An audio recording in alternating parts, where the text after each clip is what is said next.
Assalamualaikum everybody. क्या हाल? Welcome to Jio Pakistan with Huma and Abdullah. How is everybody doing? अच्छा, एक बात जो कि ज़रा बैकग्राउंड में चली गई है लेकिन उसके बारे में बात करनी चाहिए कि माना कि हमारे यहाँ सारी रिस्ट्रिक्शंस जो कोविड की वजह से थी एक्सेप्ट फॉर द मास्क भी वैसे अब तो हमें बिल्कुल ही कम नजर आ रहा है कि ऑलमोस्ट कोई 2.5 साल बाद मैं मॉल गया और मॉल में मुझे 2.5 साल बाद बगैर मास्क के जाने की इजाज़त मिली। So it felt good for a change, but at the same time मैं तो अभी तक मास्क पहन रही हूँ पब्लिक में, so I don't know कि क्या है। लेकिन बताना ये था कि अभी भी मतलब हमारे पास जो पिछले 24 घंटे की रिपोर्ट है उसमें 4 अमवात हुई हैं कोविड की वजह से। तो कहने का मकसद ये है कि एहतियात करें, मतलब अगर बहुत मजमे में जा रहे हैं और अभी तो ईद का रश वगैरह भी लगना है तो उसमें आप मास्क पहन लें, अपने आप को जरा सैनिटाइज रखें, कोशिश करें कि ईद के रशों में ना जाएं, बिकॉज यस वो पूरी बहुत ज्यादा पैल्पिटेटिंग टेंशन जो थी कोविड की वो खत्म हो गई होगी। हो रहे हैं आप ईद के रश की बात कर रही हैं, मतलब जल्द से जुलूस रैलियां सभी कुछ चल रहा है। जल्द से जुलूस में जो लोग जाते हैं वो तो मतलब बहुत ही दिलेर हैं और पहुंच जाते हैं, बहुत अच्छी बात है। वैसे वहाँ भी मास्क कर ही लें तो क्या है, लेकिन डेफिनेटली ट्राई टू स्टिल, क्योंकि दुनिया में मैं कर दूं कि मैं 2.5 साल बाद मॉल नहीं गया था, मैं 2.5 साल बाद बगैर मास्क बगैर मास्क के मॉल गया था।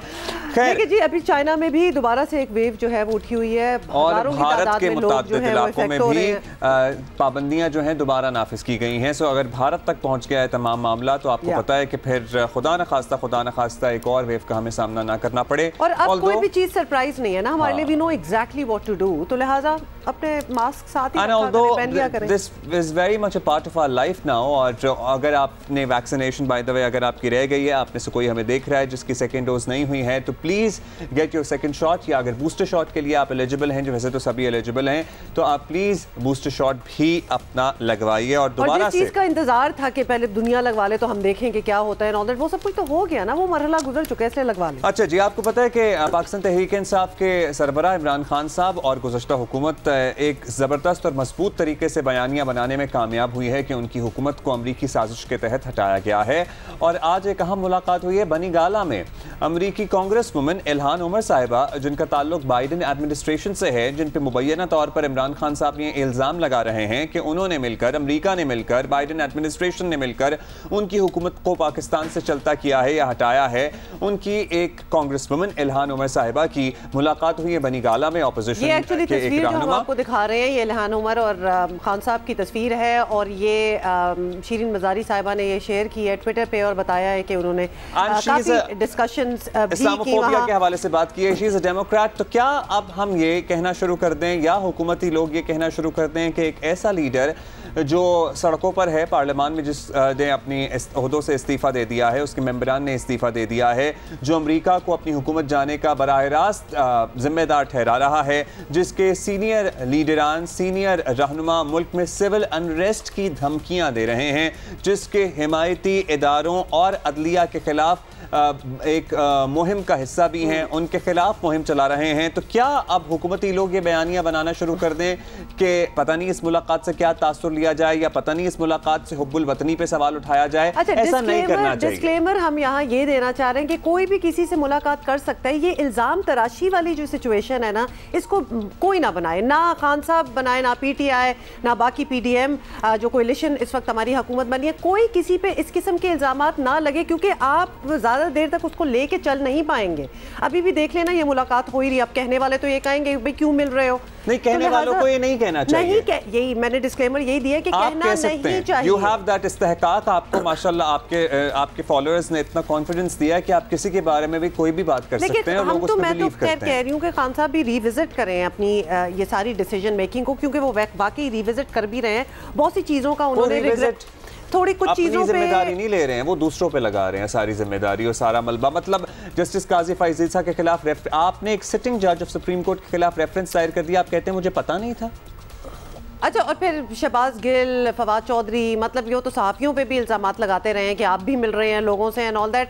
बस बॉटम लाइन ये है कि इनफ ऑफ दैट। मेरा ख्याल है जिसका जितना टाइम होता है उसमें अच्छा काम करे और फिर निकले और अगला आए और अच्छा काम करे। ये इल्ज़ाम वगैरह से कुछ नहीं बनने वाला किसी का। और ख़ास तौर पे ये आज ही तस्वीर आई है तो केस इन पॉइंट एक बन गया कि भाई अभी तो आप कह रहे थे कि इन्होंने मेरे साथ यही किया और अब आप मिल रहे हैं तो और मुस्कुरा भी रहे हैं, आप अपने साजिशियों के साथ ही मुलाकात कर रहे हैं और मुस्कुराने पे आप और आपके अब वही सहाफ़ी जिनको आप कहते रहे हैं कि वो इस सारे रिजीम चेंज का हिस्सा है, जिन्होंने अमरीकियों से मुलाकात की और वो आप पे इल्ज़ाम लगाना शुरू करते हैं कि आप पाकिस्तान में सिविल अनरेस्ट की चूँकि खाना जंगी की आपके रहनुमा बात कर रहे हैं तो आप क्या खुदा न खास्ता पाकिस्तान में खाना जंगी की प्लानिंग कर रहे हैं। ये नहीं होना चाहिए और ऐसा कहना गलत होगा। इसलिए आपने भी जो कहा वो भी गलत था और इस मुलाकात के बाद भी कोई भी तज्जिया करे या इस किस्म का कोई कमेंट करे या इस तरह का कोई तासुर बनाने की कोशिश करे वो भी गलत ही होगा। और बताइए बॉटम लाइन है, होपफुली समझने वाले समझ जाएंगे कि इससे कुछ नहीं निकलने वाला कि ये इल्ज़ाम जो है ये अब ख़त्म कर दिया जाए और ये बयानिया भी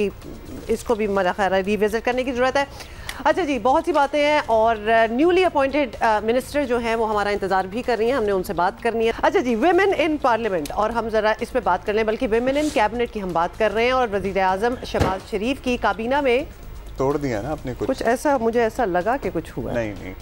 चले आप बताएं जब तक मैं जनाब वज़ीर आज़म शहबाज शरीफ की काबीना में वजारतों की तकसीम पर जितने मुंह उतनी ही बातें हो रही हैं, लेकिन एक बात तो सबने नोट की, यानी मुल्क की 50% आबादी की नुमाइंदगी के लिए काबीना में महज 5 खवातीन को जगह मिल सकी है। इनमें हिना रब्बानी खर हैं, डॉक्टर आयशा गौस हैं, मरियम औरंगज़ेब हैं, शाज़िया मरी, शेरी रहमान साहिबा। बिलाशुबा ये ख़वातीन अपनी फ़ील्ड में बेहतरीन तजर्बा रखती हैं, लेकिन क्या कीजिए कि बाज़ लोगों को तनकीद बराए तनकीद का शौक़ भी होता है। अब हिना रब्बानी खर को ही लीजिए, जिन्हें वज़ीर मुमलिकत बराए ख़ारिजा बनाया गया है, 2011 में भी वज़ीर ख़ारिजा रह चुकी हैं। उनकी शोहरत एक मकबूल, कामयाब और ज़हीन वज़ीर ख़ारिजा की रही है जो ख़ारिजा पॉलिसी में जिद्दत लाई। लेकिन साबिका वज़ीर इत्तलात फवाद चौधरी को हिना रब्बानी खर का IQ लेवल कम लगता है, मतलब कह भी कौन। अच्छा, फिर उन्होंने एक ट्वीट भी की ना, वो ट्वीट भी आप देख लें। When you appoint a low IQ women, when you appoint a low IQ women, पहले तो जरा कंफ्यूजन हो गई है, IQ पता लग गया कि कितना है। मैं उधर ही फंस गई हूँ, अ के बाद women क्यों आ रहा है। Whose only claim to fame is her Birkins bags and expensive eye shades, such blunders become a norm. अच्छा please Fawad Chaudhry, sorry it's not making sense. With a better explanation, ये बेहतर एक ट्वीट आप फॉर्मुलेट बेहतर कर सकते थे। और वैसे आ के बाद ये प्लूरल और सिंगुलर का तो IQ, जब IQ पे बात कर रहे हैं तो इस पे तो गौर कर लेना चाहिए। ये तो फैक्ट जरा आप इसकी चेकिंग करा लेते ना कि आपने सही लिखा है कि नहीं, क्योंकि आपको पता है कि साबिका हुकूमत की काबीना में इतने ज़बरदस्त IQ वाले लोग थे, जैसा कि शहरियार आफरीदी साहब, जैसा कि अली अमीन गंडापुर जो बोलें तो बातों से फूल झड़ते हैं, जैसा कि शहबाज गिल साहब, जैसा कि जरताज गुल साहब। अच्छा बस बहुत हो गया आज के लिए, इतने ही नाम काफ़ी हैं, ज़रा भारी पड़ रहे हैं। आगे चलते हैं। आपको बताएं कि मुस्लिम लीग नून ने मरियम औरंगज़ेब को वज़ीर इत्तलात बनाया है, जो पहले ही ऑब्वियसली पार्टी की तर्जुमानी जो है वो कर रही थी काफ़ी कुछ सालों से। मरियम औरंगज़ेब साबिक वज़ीर आज़म नवाज़ शरीफ की काबीना में वज़ीर इत्तलात रह चुकी हैं, तो उनका ये एक्सपीरियंस भी है। शाहिद खाकान अब्बासी के वज़ीर आज़म बनने पर भी वो बदस्तूर अपने ओहदे पर बरकरार रहीं। मरियम औरंगज़ेब ना सिर्फ पाकिस्तानी मीडिया को अच्छी तरह समझती हैं, बल्कि उन्हें अपने सियासी हरीफों से निपटना भी बड़ी बखूबी आता है। और इसी तरह शेरी रहमान जो हैं वो भी सियासत, सहावत और सफारतकारी को वसी तजुर्बा रखती हैं। और ये तस्लीम शुदा बात है कि अक्सर ख़वातीन अपने शोबों में मर्दों से भी ज़्यादा मेहनती और ज़िम्मेदार साबित होती हैं, और इसमें एक्चुअली कोई शक नहीं है। ख़वातीन वुज़रा को चाहिए कि वो ऐसा परफॉर्म करें कि उन पर तनकीद करने वालों का जो मुंह है ना वो बिल्कुल बंद हो जाए, क्योंकि आपकी परफॉर्मेंस ही तनकीद का सबसे मौसर जवाब होता है हमेशा। एक्चुअली ये तो हम अपनी नई वज़ीरों के लिए कह रहे हैं, लेकिन this goes true for any field and anywhere, कि अपनी परफॉर्मेंस से जो है ना आप अगले को खामोश कर सकते हैं और उसके बाद कोई बात करने की women are better managers, women are better leaders, women have the capability to put the team together and to work along with everybody. Absolutely, and they are more empathetic, they understand the issues, and चूँकि उन पे इतना एक pressure भी होता है that they have to do well, तो वो लिहाजा वो ऑलरेडी उस जोन में होती हैं उस कि वो बेहतर करना चाहती हैं, because they have something to prove there as well. अच्छा जी, अच्छा हम इस पे तफसील से बात करना चाहते हैं, कोशिश करेंगे किसी नौ अपॉइंटेड शुदा एक्चुअली आई थॉट वो हमें ज्वाइन करेंगे भी, डॉक्टर आयशा को हमने इनवाइट किया था, आयशा गौस पाशा साहिबा को। हो रही है actually, probably she might be busy. So if we get through to her, we'll have her on the show. अभी ब्रेक लेते हैं, वापस आते हैं फिर थोड़ी देर में।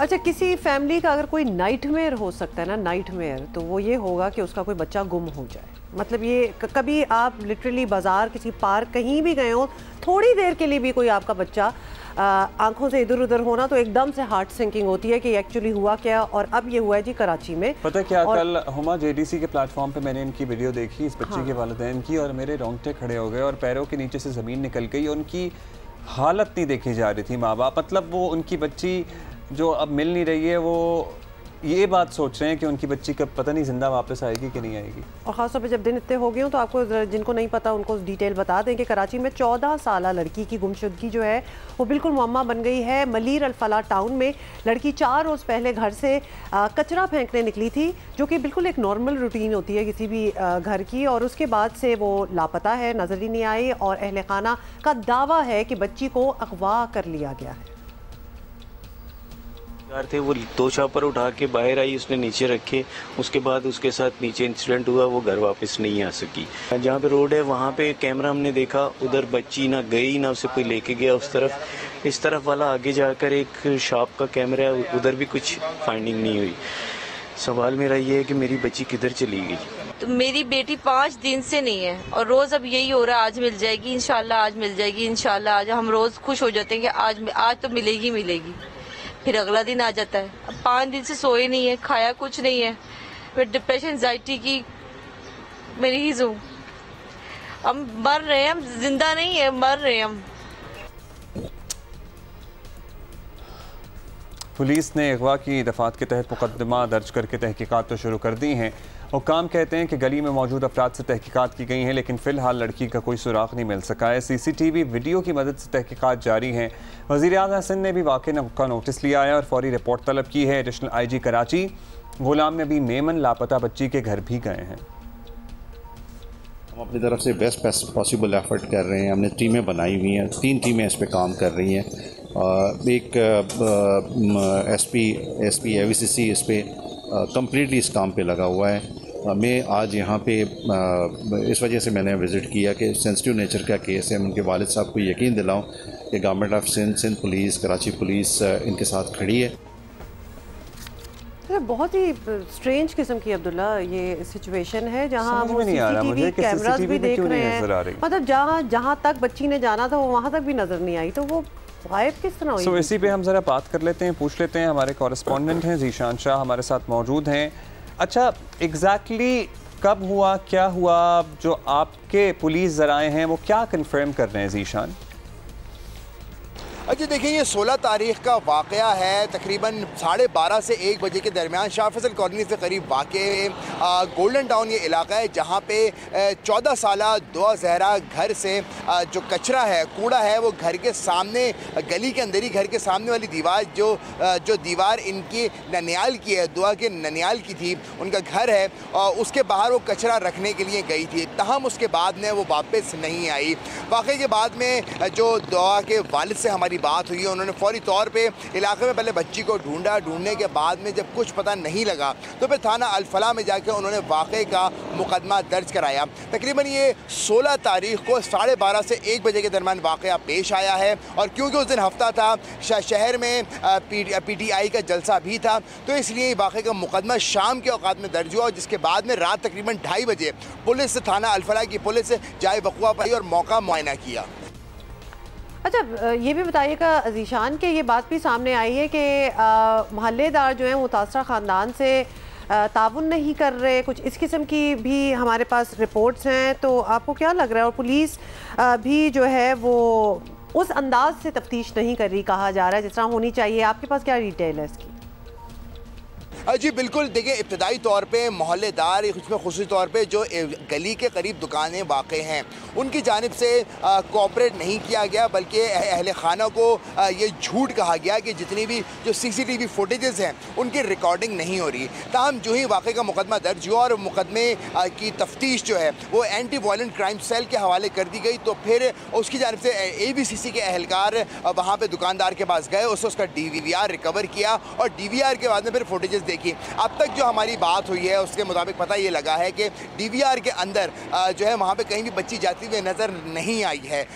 तो इस हिसाब से ताहम उसके बाद में गुज़िश्ता रोज़ वज़ीर आला सिंध ने भी वाक़े का नोटिस लिया था, जिसके बाद में आज सुबह एडिशनल IG कराची ग़ुलाम नबी मेमन भी घर पे गए थे। अहले खाना से उन्होंने मुलाकात की और इस हवाले से उनको यकीन दहानी कराई है कि इस वाक़े के ऊपर ख़ुसूसी तौर पर जो उनकी बच्ची गायब हुई है उसके लिए मुख्तलिफ 3 टीमें तश्कील दे दी गई हैं, जो कि बैक वक्त पूरे वाक़े की इन्वेस्टिगेशन कर रहे हैं और उम्मीद है इनकी बच्ची का जल्दी सुराग लगा लिया जाएगा और बच्ची जल्द अज जल्द इनके वालिदैन के हवाले कर दी जाएगी। ऐसा कहना है एडिशनल IG कराची ग़ुलाम नबी मेमन का। जी, कहना तो है उनका। Let's see and let's hope कि ऐसा ही हो। बहुत शुक्रिया ज़ीशान शाह। वैसे क्या है कि मोहल्ले में अगर किसी के साथ ये सानेहा हो जाए और मोहल्ले वाले कह दें जी हमारे तो CCTV कैमरे, मतलब मोहल्ले वाले तो, मुझे तो ये भी बात थोड़ी सी अजीब लग रही है पेश होते हैं, मोहल्ले वाले मदद करने को राजी क्यों नहीं है? मतलब क्या उनकी बनती नहीं थी आपस में? तो I don't know, maybe I am just thinking too much, लेकिन मुझे लगता है कि थोड़ी सी और बैकग्राउंड भी है इस कहानी की। खैर मतलब मेरा दिमाग अब अटक गया और वो चलना शुरू हो गया कि बच्ची किधर है वो, मतलब खुदा ना करे कि कभी भी किसी भी खानदान को या किसी भी माँ बाप को ये देखना पड़े। मैं सोच सकती हूँ। ब्रेक ले रहे हैं हम।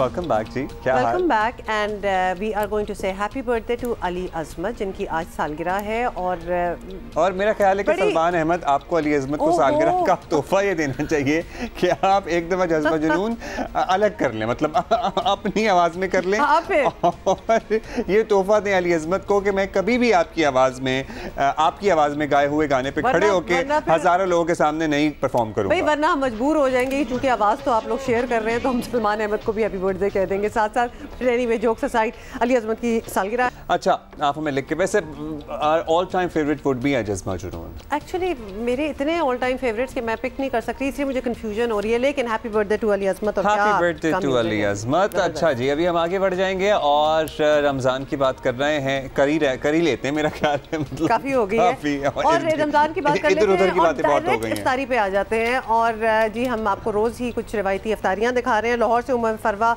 लाहौर से बिरयानी? लाहौर से biryani? Over to you.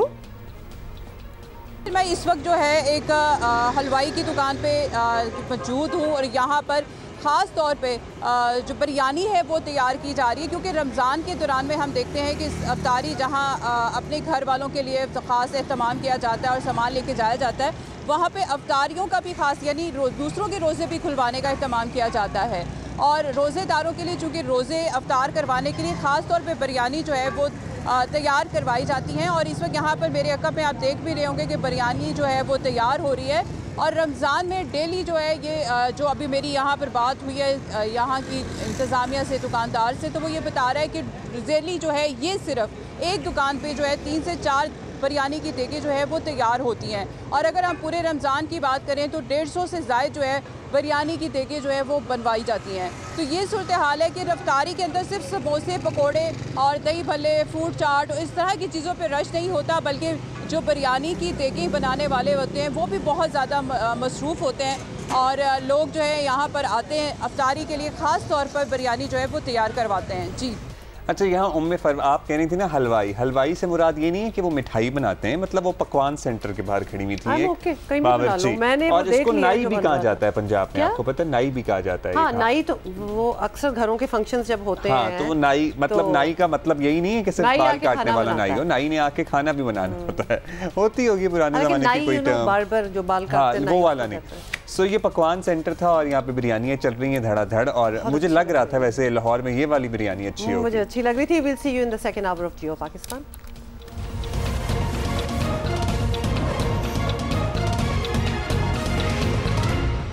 Welcome back जी। अच्छा, एक और वैसे तो बड़ी बातें हैं जिस पे आपकी कंसंट्रेशन होती है, लेकिन आज तक पब्लिक इंटरेस्ट जो है ना जिस चीज़ पे वो है तोशा खाना पे।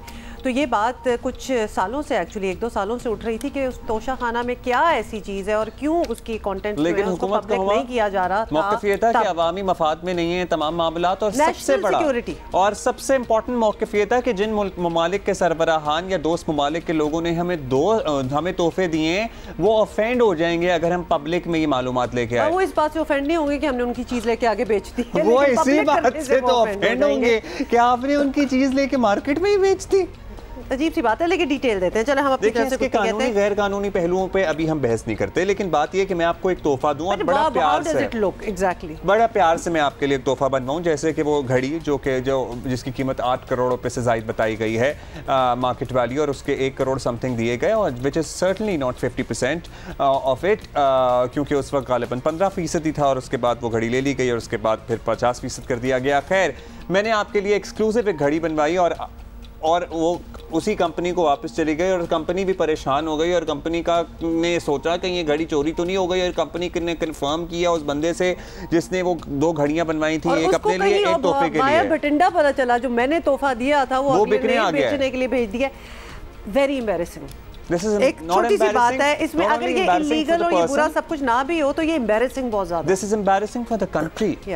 अच्छा जी, तो फिर इसी पे डिटेल में बात कर लेते हैं कि साबिक वज़ीर आज़म इमरान खान की जानिब से तोशा खाना से तहाइफ अपने पास रखने के मामले पर काफ़ी लहदह हो रही है, और हम आपको बता भी रहे हैं इस मामले पर आज इस्लामाबाद हाई कोर्ट ने वाज़ेह तौर पर इमरान खान को मिलने वाले तहाइफ की जो तफसीलात हैं वो पब्लिक करने की हिदायत कर दी है। तोशा खाना से हासिल तहाइफ की तफसील बताने के खिलाफ दरख्वास्त पर जस्टिस मियां गुल हसन ने रिमार्क्स दिए कि पॉलिसी बनाए कि जो तोहफा आए वो सिर्फ खजाने में जमा या पॉलिसी होनी ही नहीं चाहिए कि ये पॉलिसी होनी नहीं चाहिए। बिल्कुल, एक्चुअली ये कह रहे हैं कि कुछ फीसद रकम देकर तोहफा घर ले जाएं। ऐसी पॉलिसी बनाने का मतलब तो ये हुआ कि तोहफों की सेल जो है वो लगा रखी है, और बिल्कुल ऐसा ही लगा है कि तोहफों की सेल लगी हुई है। इस्लामाबाद हाई कोर्ट ने डिप्टी अटॉर्नी जनरल से कहा कि इंफॉर्मेशन कमीशन ने जब तहाइफ की मालूमात शहरी को देने का कहा तो उसे फराहम करे।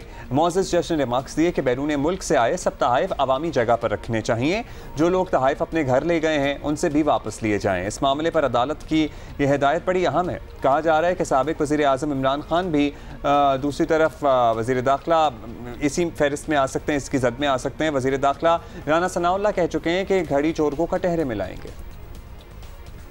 और जेलों में जाएंगे तो घड़ी चोर कौन है? तो घड़ी चोर अगर किसी ने घड़ी चोरी की है और की भी बैतुल माल से है, हाँ। तो क्योंकि हम इनकी तरह नहीं कि हम ये कहें कि जी फलां ने ये कर दिया, फलां ने वो कर दिया।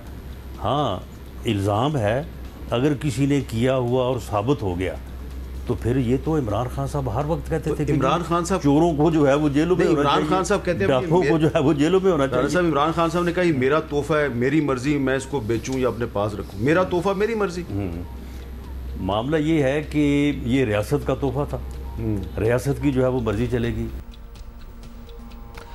अच्छा, क्योंकि चंद महीनों पहले तक एक घड़ी की कहानी गर्दिश में थी, लेकिन इमरान खान के जाने के बाद जो इंकशाफात सामने आए हैं तो साफ जाहिर है कि ये सिर्फ एक घड़ी की बात नहीं हो रही है एक्चुअली, और ये एक बल्कि एक घड़ी और एक हार का मामला नहीं है। इमरान खान जाते जाते सब कुछ ही ले गए, यानी सब कुछ ले गए, टेबल मैट भी। और जब इमरान खान साहब से इस मामले पर सवाल हुए तो उन्होंने सीधा जवाब दिया, बड़े कॉन्फिडेंटली उन्होंने जवाब दिया। उन्होंने कहा कि मेरे तोहफे मेरी मर्जी, तो ये कह तो सकते ही थे। और जबकि इमरान खान तो ये ग्राफ थी ना, ये ग्राफ थी ना, और इसके अलावा 7 रोलेक्स, हार, डिनर सेट्स, कालीन, ऑलिव ऑयल्स, ऊद जो परफ्यूम होता है, मतलब यू नेम इट, क्लैशनकोव एक पूरी गोल्ड प्लेटेड वो भी थी। और आपको पता ही है इसकी क्या क्या तौजीहात नहीं पेश की गई, तो एक तौजीह ये भी सुनिए। इस पे बड़ी डिस्कशन हुई थी हमारी, इसके ऊपर बिल्कुल ये बात हुई थी कि इसको पब्लिक, एक ओपिनियन था कि इस वाली चीज को पब्लिक करना चाहिए। उसके पीछे काउंटर ओपिनियन ये था कि अगर आप ये पब्लिक करते हैं कि टोटल कितने तोहफे आए, किसने दिए, इसको छोड़ दें, तो फिर अगला सवाल होगा ये वाला तोहफा किसने दिया। जितने भी लोगों ने कोई तोहफा दिया है उसका बाकायदा रिकॉर्ड जो है मेंटेन्ड है, रिकॉर्ड दिखाएंगे तो पता चलेगा। जब हुकूमत में थे ना तो कहते थे कि उसके बाद सवाल होगा कि किसने कौन सा तोहफा दिया, और जब पता लगेगा कि उन तोहफों का क्या हुआ। असल में तो जब पता लगेगा कि उन तोहफों का क्या हुआ वो हजीमत, वो शर्मिंदगी की बात होनी थी, इसलिए इन्होंने सोचा कि मामला ये कज़िया ना ही खुले, लेकिन अब तो सारा खुलकर सामने आ ही गया है।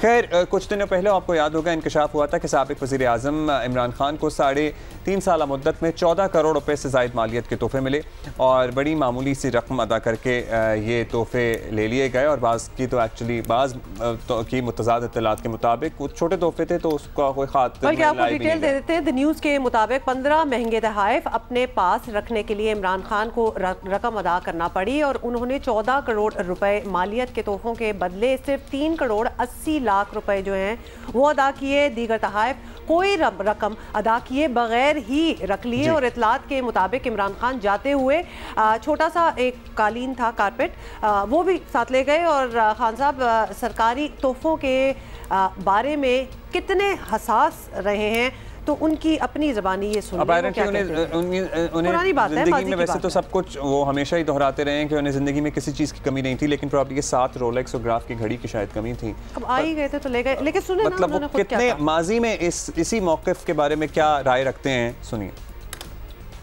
इसराइल का प्राइम मिनिस्टर नेतन्याहू, उसके ऊपर पुलिस ने जाके उसको क्वेश्चनिंग की है और उसका जुर्म क्या है कि उसको कोई तोहफे दिए गए हैं। यहाँ तो चलता ये सारा काम तोहफे पे। आपने सुप्रीम कोर्ट में सुना था कि मरियम को कोई 2 करोड़ की गाड़ी का तोहफा मिल गया। ये तोहफे के ऊपर प्राइम मिनिस्टर होते हुए उसके ऊपर पुलिस इन्वेस्टिगेशन कर रही है, ऑपोजिशन नहीं कर रही। एंड दिस खान साहब we agreed with you there. ये जो आप बातें कर रहे थे हम बिल्कुल समझ गए थे आपकी इस बात को, लेकिन फिर अब ये क्या किया, तो सारी चीज़ें उठा के आप पता है क्या है, पीपल बिलीव्ड यू एंड लोगों का दिल टूटा है, इसलिए लोग जो तनकीद करते हैं आप पे वो ज़्यादा तनकीद करते हैं। खैर, दोस्त मुल्कों से मिलने वाले तोहफे बैरून मुल्क जाकर फ़रोख्त करने से यकीनन कोई अच्छा तासुर नहीं जाता और बैनुल-अक़वामी ताल्लुकात जो हैं, रिलेशनशिप्स जो हैं दूसरे ममालिक के साथ, मतलब एक मुल्क के सरबराह ने एक और मुल्क के सरबराह को एक घड़ी दी और एक्सक्लूसिवली उसके लिए बनवाई, ऑर्डर पे बनवाई, और उसको पता लग रहा है कि वही घड़ी वापस जहाँ से बनवाई है वहाँ बिकने के लिए आ गई। मतलब क्या इंप्रेशन रह अच्छा, उसके बाद बहुत ये भी बातें उठी कि जी उस घड़ी से बेच के जो सेल पे पैसे हुए तो उन्होंने क्या मतलब इस किस्म की चीज़ें गर्दिश करी है। The point of the matter is कि ये एक आपको बात बतानी चाहिए थी। जब बात उठ ही गई थी पिछले 1-2 सालों में कि तोशा खाना की कंटेंट्स जो हैं वो पब्लिक किए जाएं और तब ये सब कुछ आप लोग कर रहे थे, तो you knew it's going to come back to you. उस वक्त आपको ये बात पब्लिक करनी चाहिए थी और नहीं की। एनीवे जी, हमारे कॉरेस्पॉन्डेंट, कोई पसंद आ रहा है सेट? मैं ये देख रही हूँ, हार अच्छा है वैसे, ये गोल्ड प्लेटेड क्लाशनिकोव नहीं, वो आप ले लें, घड़ी अच्छी है। अब ऑब्वियसली फिर हम इसी तरह ही बातें करेंगे ना। लोग जब वजीर आजम ये कर गए हैं तो क्या हो सकता था, और चीज़ें भी देख लें। घड़ी कैसी लग रही है, साथ वाली राइट वाली घड़ी?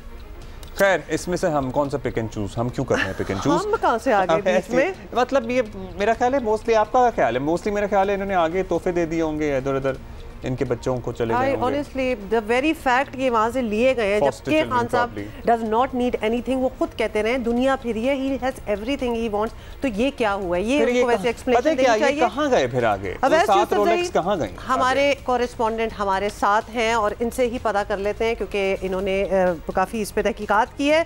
अवैस बताइएगा, तोशा खाना से लिए गए तोहफे की तफसीलात पब्लिक करने का जो हुक्म है वो आ गया। पहले तो ये बता दें कि ये केस था क्या एग्जैक्टली और दरख्वास्त गुजार बुनियादी तौर पर ये मामूलात जो है, मालूमात जो है, ये क्यों चाहते थे? उनको why did he want to know, क्या हुआ है उसके अंदर?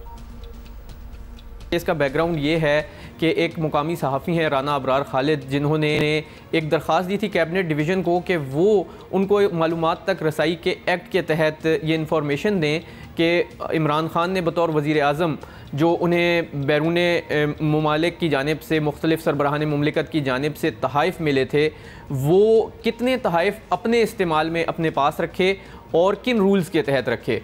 तो ये जो इन्फॉर्मेशन थी ये देने से इनकार कर दिया था कैबिनेट डिवीज़न ने, जिस पर उन्होंने पाकिस्तान इंफॉर्मेशन कमीशन से रिजू किया था और पाकिस्तान इंफॉर्मेशन कमीशन ने 27 जनवरी 2021 को ये ऑर्डर जारी किया था कि दरख्वास्त गुजार सहाफ़ी को ये तमाम मालूमात दे दी जाएँ। तो ये जो ऑर्डर है इस पे अभी तक कोई स्टे ऑर्डर नहीं है और ये इन फील्ड है। तो इस्लामाबाद हाई कोर्ट ने ये कहा है, जहाँ पर कैबिनेट डिवीज़न आया हुआ है इस ऑर्डर को चैलेंज करते हुए, ये मौक़िफ़ इख्तियार किया गया है कैबिनेट डिवीज़न की जानिब से कि ये मालूमात पब्लिक नहीं की जानी चाहिए, क्योंकि इस मालूमात को पब्लिक होने से जो दूसरे ममालिक के साथ ताल्लुकात हैं वो मुतासर हो सकते हैं। तो आज जस्टिस मियां गुल हसन औरंगज़ेब ने दौरान समाअत ये रिमार्क्स दिए हैं कि पाकिस्तान इंफॉर्मेशन कमीशन का ऑर्डर इन फील्ड है और जब तक उस पर स्टे नहीं है तो वो पाबंद हैं कि जो ऑर्डर है उसको इम्प्लीमेंट कराएं। अच्छा, जो रिमार्क्स है कि ये कहना कि जो हमारे ताल्लुकात ख़राब हो जाएंगे, मतलब बेसिकली उन्होंने इसलिए कहा था क्योंकि तोशा खाना खाली पड़ा था, यही रीजन होगा और क्या हो सकता है। कौन से अब बड़े अच्छे ताल्लुकात बन रहे हैं। ताल्लुकात तो खराब होने ही थे जब पता लगेगा सारों के तोहफे जो मिले थे बेच दिए। अब अवैस ये तासुर मिल रहा है इन रिमार्क्स से कि जज साहिबान तो तोशा खाना से तहाइफ लेने के कानून को ही गैर ज़रूरी समझते हैं और इंदिया दिया कि जो लोग घर लेकर गए हैं तोहफे उनसे वापस लिए जाएँ। तो क्या ऐसा पॉसिबल है? जी देखें, ये जो कैबिनेट डिवीज़न है ये आई तो इस मकसद के लिए थी कि जो इंफॉर्मेशन है वज़ीर आज़म को बैरून ममालिक से आने वाले तहाइफ की, वो तहाइफ की मालूमात देने से रोका जाए। लेकिन ये जो दरख्वास्त है वो उल्टा उनके गले पड़ गई है एक तरह से, क्योंकि जो जस्टिस मियां गुल हसन औरंगज़ेब ये हुकूमती दरख्वास्त सुन रहे हैं, उन्होंने काफ़ी सख्त रिमार्क्स दिए हैं। उनकी जानिब से जो ऑब्जर्वेशंस आई हैं उनका ये कहना था कि ये तो पॉलिसी ही नहीं होनी चाहिए कि कुछ रकम दे के जो तहाइफ हैं वो आप ले लें, क्योंकि उन्होंने ये कहा कि लोग आते जाते रहते हैं लेकिन पीएम ऑफिस वहीं रहता है और ये जो तोहफ़ा मिलता है ये पीएम ऑफिस का होता है, रियासत का होता है। ये पॉलिसी नहीं होनी चाहिए कि कोई उसको अपने घर ले जाए और 20 सालों के दौरान अगर कोई इस तरह करता रहा है तो ये तमाम तहाइफ वापस लिए जाने चाहिए और इनको किसी पब्लिक प्लेस पर नुमाइश के लिए रखना चाहिए। अच्छा, फाइनली अवैस ये भी बता दें कि मुख्तलिफ ज़राए से साबिक़ वज़ीर आज़म की तोशा खाना तहाइफ लेने की तफसीलात तो ऑब्वियसली पहले ही सामने आ चुकी हैं। हुकूमती ज़राए के मुताबिक वो केसेस बनाने का सोच भी रहे हैं। तो अब सब कुछ जब पब्लिक हो ही गया है तो किस किस्म के, किस नौइयत के केसेस बन सकते हैं? इसमें जो इशू नया है वो ये है कि अगर वो अपने पास रख लेते तहाइफ और घर ले जाते उसको वहाँ पर डेकोरेट करते तो वो एक डिफरेंट सिनेरियो होता, लेकिन ये तमाम तहाइफ बेच दिए गए हैं। तो इस नुक्ते को देखा जाना है कि जो बैरून ममालिक जो मुख्तलिफ डिग्नेटरीज़ हैं, जो सरबराहान मुमलिकत हैं, वो जब स्टेट ऑफ पाकिस्तान को कोई तोहफ़ा देते हैं तो क्या उसको इस तरह से मार्केट में फ़रोख्त किया जा सकता है या नहीं। कि कोर्ट की भी यही ऑब्जर्वेशन है कि इस हवाले से आप एक वाज़े पॉलिसी बनाएं और किसी किस्म की आइनी तशरीह की ज़रूरत हुई तो वो अदालत करने को तैयार है। और जहाँ तक आपका ये आखिरी सवाल का था कि केसेस के हवाले से, तो ये इस पे बयानात तो आए हैं हुकूमती जो साइड है उनके कि वो इस पे बिल्कुल सोच रहे हैं कि केसेस बनाए जाएं और अगर नवाज शरीफ और दीगर के ख़िलाफ़ नैब में केस चल रहे हैं तो इनके ख़िलाफ़ भी केस तो बना के भेजा जा सकता है। वो तो बाद में साबित होगा कि रूल्स अलाउ करते थे नहीं करते थे और जो फ़रोख्त तहाइफ को किया गया है क्या उसकी रूल्स इजाज़त देते हैं या नहीं। ठीक है जी, बहुत शुक्रिया आपका वैस यूसुफजई। अच्छा, एक खबर हमारे पास ताज़ा तरीन ये है कि चेयरमैन पीसीबी रमीज़ राजा ने मुलाकात की अपने स्टाफ से, डायरेक्टर्स से और स्टाफ से, और उन्होंने कहा है कि जी मुझे तो काम जारी रखने का कहा गया है, इसलिए अब हम सबको काम की तरफ मुतवज्जे होना चाहिए। मतलब आपको पहले भी आई एम श्योर आप काम की तरफ ही मुतवज्जे होंगे। नहीं, लेकिन बहुत अच्छी बात है ये, it's a very good thing कि एक होता है ना ऑटोमेटिकली, चूंकि हमारी एफिलिएशन पिछले वालों के साथ ही तो हम खुद ही रिजाइन कर दें। बिल्कुल नहीं ऐसा करना इन्होंने नहीं किया भाई, अपना इंस्टीट्यूशन संभालें सारे और अच्छा काम करें। अल्टीमेटली आपने किसी इंडिविजुअल के लिए तो नहीं, मुल्क के लिए काम करना है। अच्छा जी, मेहड़ की बात करेंगे भाई, क्या दिल दहला देने वाला ये वाकया हुआ है।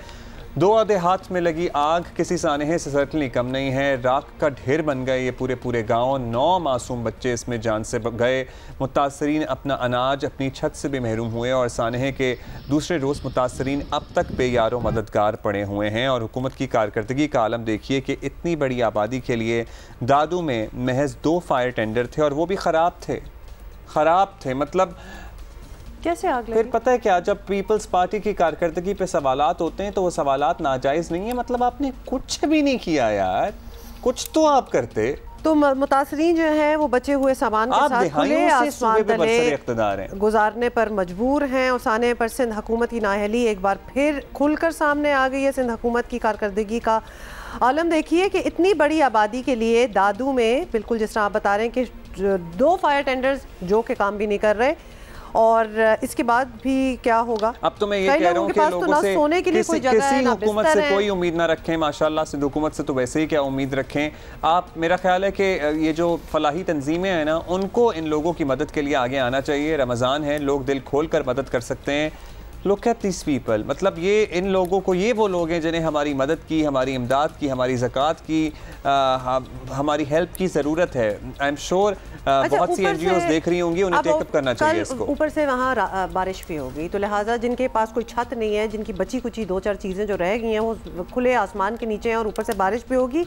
बहुत ही बुरे हालात हैं। हमारे कॉरेस्पॉन्डेंट वहाँ मौजूद हैं, Ali Naeem is with us. Ali बताइएगा क्या हो रहा है?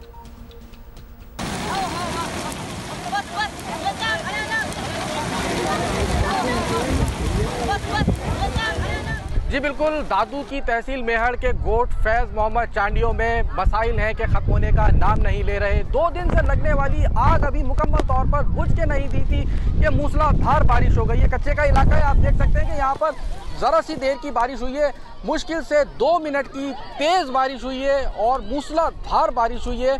और आप देख सकते हैं कि यहाँ पर कीचड़ हो गई है। यहाँ पर जितने भी मुतासरा लोग हैं जो पहले ही अपने घरों से महरूम हो चुके हैं, अब वो इन टेंटों के अंदर इन लोगों ने क़याम किया और अब ये टेंट जो हैं वो भी बारिश के नतीजे में भीग चुके हैं। इनका सामान जो इन लोगों ने खुले आसमान तले रखा था वो भी सामान भीग चुका है। इनसे मालूम करते हैं कि बारिश इनके लिए कितनी मुश्किल का सबब बना सकती है। बारिश थी आए सामान देवन ना पटते पाए असा गरीब बैठे से थे। आपने सुना, हमारे साथ यहाँ पर गोट फैज़ मोहम्मद चांडियों के मकीन मौजूद हैं, ख़वातीन मौजूद हैं। ये इनका कहना है कि पहले एक तरफ आग लगने के सबब इनके लिए मुश्किलात का सबब बना यहाँ पर, और अभी उससे ये बाहर नहीं आए थे कि अब यहाँ पर बारिश हो गई है और उस बारिश की वजह से यहाँ पर जगह जगह कीचड़ हो गई है। इनका जो सामान है वो भी भीग गया है और ये भी एक खदशा है कि इस बारिश की वजह से और यहाँ पर जो कीचड़ हुई है उससे मच्छर भी होने का इम्कान है। बच्चों के साथ खुले आसमान तले ये लोग बैठे हुए हैं और इनका यही कहना है कि इनको जल्द से जल्द इमदाद फराहम की जाए ताकि ये अपने इस मुश्किल वक्त को गुजार सकें। जी अच्छा जी, ये बहुत ही मुझे दुख सिंध हुकूमत वैसे आपको ना anybody who can help needs to help these people। जो बड़े बड़े सीनियर लोग मुख्तलिफ बातों पे आके प्रेस कॉन्फ्रेंस करते हैं, आपको इस पर बाज़ाब्ता एक प्रेस कॉन्फ्रेंस करनी चाहिए, 2-4 रहनुमाओं को बिठा के बताना चाहिए किस तरह ये वाक़या हुआ और अब तक कितनी मदद पहुंचाई गई है, क्यों 2 फायर टेंडर्स नहीं काम कर रही थी, और वो जो फैमिलीज़ जिनके प्यारे इस दुनिया से चले गए हैं उनकी दादरसी के लिए आपने क्या इंतज़ाम किया है, इस गाँव की अपग्रेडेशन के लिए क्या कोई आपका प्लान है।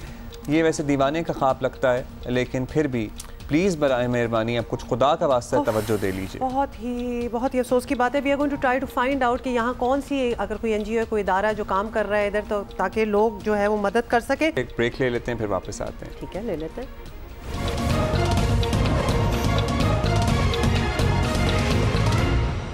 अच्छा जी, वेलकम बैक। अभी हम आपको लेकर चलेंगे नवाबशाह और वहाँ पर जनाब अमृति और जलेबी के दौर चल रहे हैं। मैं नहीं देख रही टीवी। अनवर शेख हमें बताएंगे। I am not watching.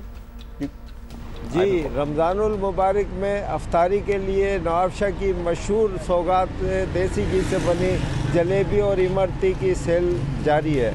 आपको बताता चलूँ कि यहाँ पर जो है ये नवाबशाह की मशहूर सौगात है जो कि देसी घी से बनाई जाती है और रोज़ेदारों का कहना है कि दिन भर रोज़ा रखने के बाद गर्मा गर्म खस्ता करारी मज़ेदार जलेबी और इमरती जो है अगर वो दस्तरखान पे ना हो तो रोज़ा खोलने का अफ्तारी का मज़ा नहीं आता।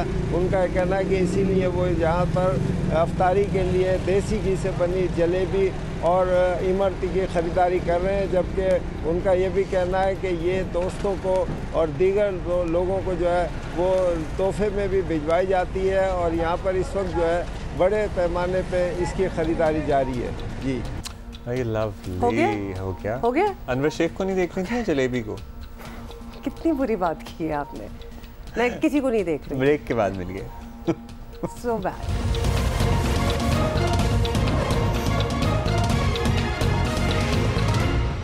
भाई डॉलर बढ़ रहा है।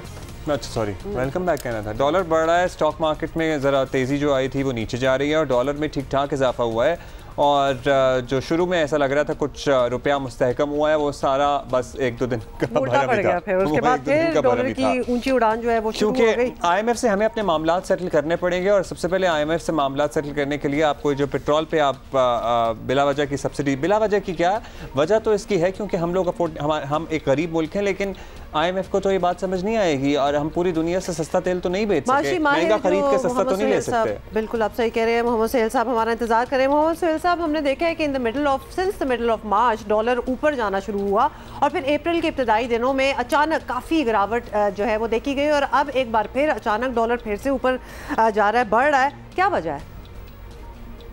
लेकिन जिस तरह ये पॉलिटिकल अनसर्टेनिटी ख़त्म हुई थी और नई हुकूमत आई थी तो रुपए में काफ़ी स्ट्रेंथ देखी गई थी और पाकिस्तान रुपये को 188, 189 से 181 तक पहुंच गया था। मगर अब काफ़ी हद तक ये पॉलिटिकल इंस्टेबिलिटी की तो डस्ट सेटल डाउन हो गई है और अब दोबारा से जो इन्वेस्टर्स हैं, इंपोर्टर एक्सपोर्टर हैं, उनकी तवज्जो बैक टू इकोनॉमी है कि इकोनॉमिक फंडामेंटल्स कैसे होते हैं।